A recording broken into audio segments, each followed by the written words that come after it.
लोकशाहीचा बुलंद आवाज, रिपब्लिकन वार्ता महाराष्ट्र। पाईपलाईन रोडवर भीषण अपघात, 8 वर्षीय नविका नेरकर या बालिकेचा जागीच मृत्यू।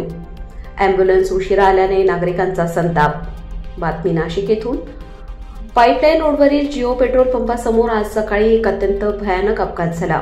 या अपघातात नविका अभिषेक नेरकर वय 8 वर्ष या चिमुरडीचा जागीच मृत्यू झाला।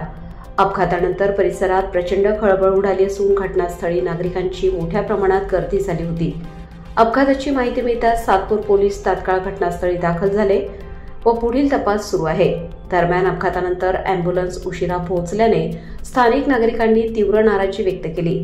नागरिकांनी प्रशासनाकडे त्वरित आपत्कालीन सेवा उपलब्ध करून देण्याची मागणी केली आहे।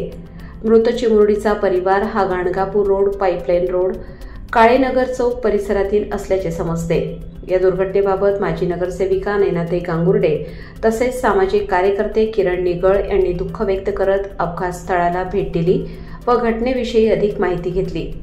रिपब्लिकन वार्ता महाराष्ट्रासाठी कार्यकारी संपादक सलीम सय्यद, नाशिक।